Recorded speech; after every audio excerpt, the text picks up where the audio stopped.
Hey guys, we are going to talk about something I actually have experience with, which is Osgood-Schlatter disease.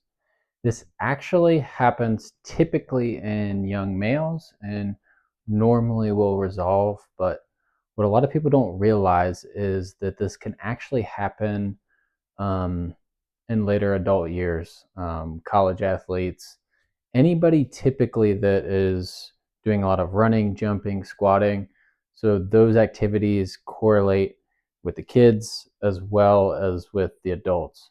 But the reason it's more common in kids is that typically at this age they have a growth plate open.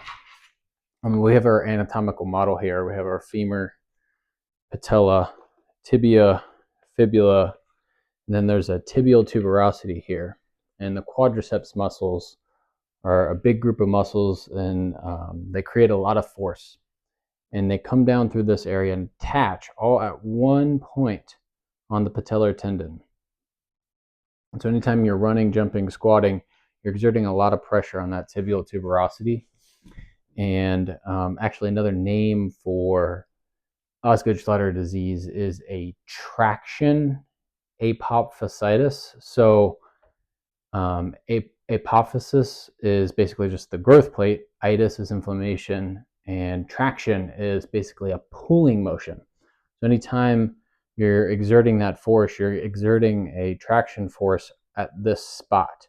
And since the growth plates are open, it can um, pull so hard that you're actually weakening the integrity of the attachment.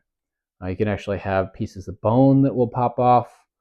But the real kicker here is that the attachment is weakened. And so one of the approaches we do here at Otten Medical is we work with connective tissue and ligaments, tendons, connective tissue that surrounds the joint.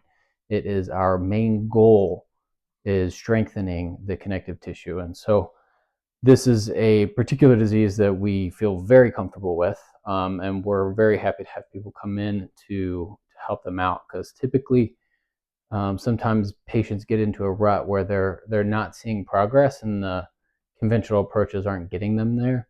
One approach we do is prolotherapy. If you don't know what prolotherapy is, you can actually go back to a video that I made on the Otten Medical website blog that explains what prolotherapy is. But long story short is